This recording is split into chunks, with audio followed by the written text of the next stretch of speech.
के लिए ये मनसब जिस पे आप बैठे हैं मुझे दे दें, और मैं बताता हूं कि किसी भाई की जरूरत नहीं होगी इस ऐवान के सामने खड़ा हो जाए। सिर्फ मोहतरम अयाज सादिक साहब, आप पे सवाल उठ रहा है।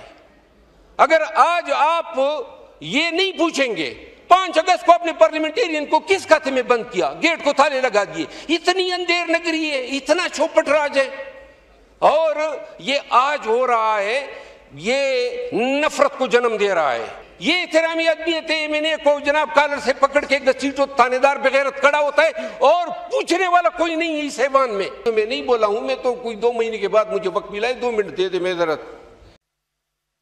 बहुत शुक्रिया जनाब चेयरमैन। मोहतरम असद कैसर साहब ने जो बातें की हैं, मैं भी उन इश्यूज़ पे बात करना चाहता था, तो लिहाजा थोड़ा सा स्पेसिफिक हो जाऊंगा। मैं आपके तवज्जो से तवज्जो तलब करता हूं मोहतरम वज़ीर कानून जो ह्यूमन राइट्स के मिनिस्टर भी हैं, तारड़ साहब आपकी तवज्जो दरकार है। मोहतरम तारड़ साहब, अमेरिका का आर्टिकल 1 जो आइन शुरू होता है उसका क्लास 6 वो बयान करता है कि उनके जो मुंतखब नुमाइंदे हैं उनको ऐवान आते हुए, ऐवान से जाते हुए या सेशन के दौरान गिरफ्तार नहीं किया जाएगा। और हमारा आर्टिकल 66 सब आर्टिकल 1 हमारे आइन का वो प्रिविलेजेस देता है इस ऐवान को, इस ऐवान के मेंबर्स को। फिर एक जनाब तारड़ साहब, अगर आप थोड़ी सी गपशप से फारिग हो जाए। तारड़ साहब जनाब आपकी तवज्जो दरकार है।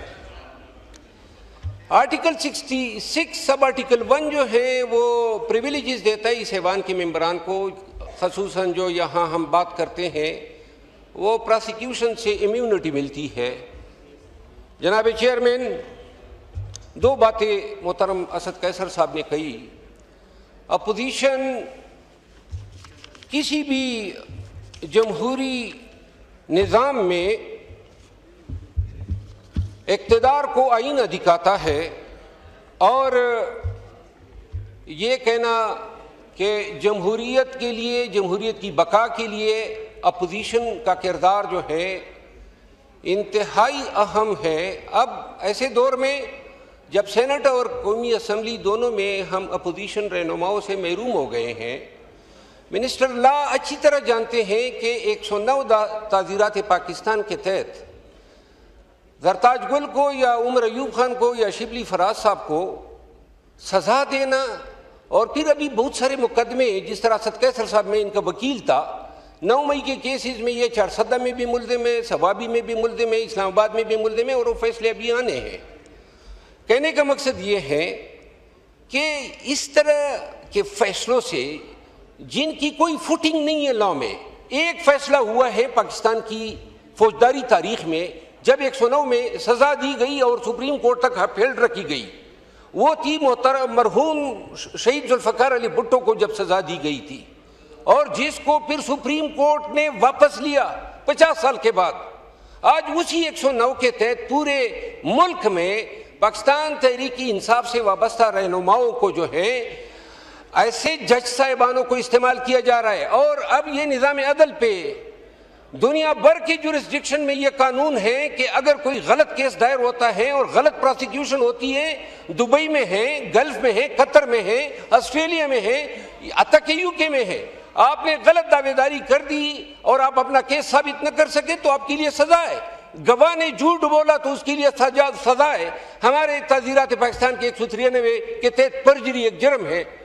मैं यहाँ पे याद दिला दूं, 26वीं आईनी तरमीम पे हम बहुत तनकीद करते हैं। मुझे 26वीं आईनी तरमीम की एक चीज़ बड़ी अच्छी लगी है, गरचे इसमें कोई शक नहीं है कि इस तरमीम ने अदलिया की आज़ादी का जनाजा निकाल दिया, लेकिन एक चीज़, बार बार इस ऐवान के मेंबरान को सजाएं, कंटेम्प्ट में सजाएं, प्राइम मिनिस्टर सजा पे, एक चीज़ इसकी वाहिद ये खूबसूरती है। बाकी मैं यहाँ पे जिस चीज़ की तरफ तवज्जो दिलाना चाहता हूँ वो है मोहतरम अयाज सादिक साहब। उनके साथ मेरा बहुत ही एहतराम का रिश्ता है और मैं बहुत ही ज़्यादा रिस्पेक्ट करता हूँ, बहुत ज़्यादा पसंद करता हूँ उसकी शफकत को। ये तीसरी दफा है असेंबली के गेट पे पुलिस आ जाती है। तारड़ साहब, आप बताना पसंद करेंगे किस कानून के तहत आती है? पाकिस्तान के किस कानून के तहत असेंबली के गेट पे एजेंसियां और पुलिस आ जाती है? कोई बताएगा इस ऐवान को? और क्या इस ऐवान की तवकीर इतनी है?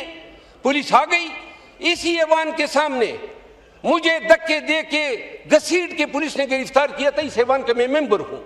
क्या और क्या जुर्म किया था आज तक मुझे पता नहीं है, लेकिन उन्होंने घसीटा कैमरे के सामने। कोई विंडिकेशन है? यानी कि आपका आईन मुझे तहफ़्फ़ुज़ देता है, हमारे फंडामेंटल राइट्स। आर्टिकल 14 क्या कहता है? एहतराम आदमियत की बात करता है। कुरान करीम एहतराम आदमियत की बात करता है। रसूल करीम के अहदीस हैं, ये एहतराम आदमियत है। मैंने को जनाब कालर से पकड़ के घसीटो, थानेदार बेगैरत खड़ा होता है और पूछने वाला कोई नहीं है इस ऐवान में। और फिर आ गए 5 तारीख को, किस लिए आए थे? ये ऐवान की तवकीर है। आप इसको सुप्रीमेसी ऑफ पार्लियामेंट कहते हैं, जहां पे आप आईजी से, पुलिस से, थानेदार से पूछ नहीं सकते किस खाते में आ रहे हैं, क्यों बार बार आ रहे हैं। ये ऐवान इतना कमजोर हो गया। आपका पार्लियामेंट्री प्रिविलेजेस एक्ट 1973 का दफा 7 इसको काबिले दस्तंदाज ये पुलिस जुर्म करार दे के सजा इसकी मुतय्यन कर चुका है। कभी सजा दी गई? क्यों हम यहाँ पे यूके में भी छापा मारा था ना, मेंबर ऑफ द पार्लियामेंट ग्लीन पे, और उसकी सजा दी गई उस पुलिस वाले को। यहाँ पे तो आवा बिगड़ा हुआ है। अब मैं नून और पीपल पार्टी के मोहतरम पार्लियामेंटेरियन से एक गुजारिश करता हूँ। चार्टर ऑफ डेमोक्रेसी आप लोगों ने पास किया। किस चीज की चार्टर ऑफ डेमोक्रेसी थी? कि जमहूरियत की बालादस्ती होगी। आज आप क्यों अपने चार्टर ऑफ डेमोक्रेसी से मुकर रहे हैं? ये जो रवैये पीटीआई के साथ हो रहे हैं, ये इतना ही फर्क है आप और हम में। हम इधर बैठे हैं, आप इधर बैठे हैं। अगर ये किरदार आप हमारे लिए पसंद कर रहे हैं, आपको अच्छा लगता है कि जेल के सामने, अडियाला जेल के सामने parliament. Thank you sir, thank you. Wind up नहीं, थैंक यू सर, थोड़े सा टाइम दे वाइंड अप कर लें प्लीज। जी, मैं ये गुजारिश करूं। बड़ी लंबी लिस्ट है अभी, और मेंबर्स ने भी इतनी लंबी तो मैं नहीं बोला हूं। मैं तो कोई 2 महीने के बाद मुझे वक्त मिला है, 2 मिनट दे दे। मैं जरा रजा रबानी साहब के साथ हुआ था ना यहाँ पे सेनेट में, एक ब्यूरोक्रेट ने, तो सेनेट को सलाम है, उस वक्त की सेनेट को खड़ी हो गई रजा रबानी साहब के साथ। आज मैं कह रहा हूँ, यहाँ आपको याद होगा, यहाँ पे इस ऐवान से मेंबरान असेंबली को उठाया गया। आखिर ये ऐवान इतना कमजोर क्यों हो गया है? और मोहतरम अयाज सादिक साहब, आप पे सवाल उठ रहा है। अगर आज आप ये नहीं पूछेंगे 5 अगस्त को अपने पार्लियामेंटेरियन को किस खाते में बंद किया, गेट को ताले लगा दिए, इतनी अंधेर नगरी है, इतना चौपट राज है, और ये आज हो रहा है, ये नफरत को जन्म दे रहा है। मैं वो अल्फाज नहीं इस्तेमाल करूंगा। मैं एहतराम करता हूँ अज़्ब इक़्तिदार भी जितने बैठे हुए हैं।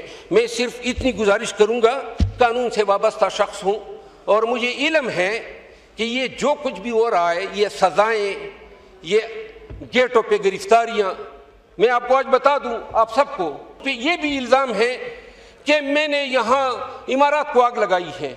मेरे ख़ानदान के लोग इस मुल्क के साथ वफादारी की कीमत अदा करते अगली जहान चले गए। आज भी मेरे हल्के में गुज़िश्ता 1.5 माह में मेरे घर पे 3 हमले हुए, मिलिटेंट्स ने किए। 3 लोग मेरे जो हैं मर गए, शहीद हो गए। इस मुल्क के साथ वफादारी की कीमत हम चुका रहे हैं और आप लोग हमें दहशतगर्द बना रहे हैं। क्यों? आखिर ये किस तरह का निज़ाम है? पार्लिमानी निज़ाम उनके हवाले, फॉरेन पॉलिसी उनके हवाले, टेररिज्म उनके हवाले। खुदा रसूल के खातिर ये वक्त गुजर जाएगा, लेकिन ये एक वाक़या, ये असेंबली के बाहर पुलिस का खड़ा होना किस खाते में खड़ा है? एक दिन के लिए ये मनसब जिस पे आप बैठे हैं मुझे दे दें और मैं बताता हूं कि किसी भाई की जरूरत नहीं होगी इस ऐवान के सामने खड़ा हो जाए। सिर्फ हिम्मत की जरूरत है। आखिर आज इस ऐवान को अगर आप पुलिस की इन तबाहकारियों से नहीं बचा सकते हैं, आज आप अपने मेंबरान असेंबली के इज्जत व नामूस की का तहफ़्फ़ुज़ नहीं कर सकते, ये इसके लिए मिल बैठना होगा। वो आपकी चार्टर ऑफ डेमोक्रेसी, आपकी चार्टर ऑफ डेमोक्रेसी और आपके कवानीन, ये दोनों फर्ज बनाते हैं कि हमने इस ऐवान ने मिल के कम अज कम, बाकी रहे इक़्तिदार आपको मुबारक हो, जो हो रहा है उसमें कोई मैं ये नहीं कहता हूं, लेकिन खुदा रसूल के खातिर अब ये आखिरी फिक्र है, इस ऐवान के तकद्दुस पे इस बार बार के हमले की रोकथाम के लिए एक कमेटी बना दे। 2.5-3 सालों से न कभी कमीशन बना है किसी भी वाक़े पे, न कभी जुडिशियल इंक्वायरी हुई है, और न कभी ये आपकी प्रिविलेजेस कमेटी ने जो है किसी को बुलाया है। एक दफा एक सेक्रेटरी इंटीरियर को, एक पुलिस के किसी DIG को सजा दे, ये कोई मावराई मखलूक नहीं है, ये कोई कानून से बाला लोग नहीं है। आप देखेंगे कि ऐवान के मेंबराने असम्बली का एहतराम भी होगा। मैं अमेरिका गया, जब मैं वापस आ रहा था न्यूयॉर्क एयरपोर्ट से। थैंक यू जी। बाकी मेंबर्स ने भी बात करनी है। चल आलिया कामरान साहिबा जी सर, चले बात मुकम्मल करें प्लीज जल्दी से। जी शूज निकाल दें, तो मैं शूज निकाल रहा था तो सिक्योरिटी वाले ने कहा जी आप क्या करते हैं, तो मैंने कहा जी पाकिस्तान में मेंबर पार्लियामेंट हूं। उन्होंने कहा जी आप शूज वापस लें, you are respected for us. काश ये एहतराम हमें पाकिस्तान में मिलता। थैंक यू मिनिस्टर साहब, ये आइटम नंबर 9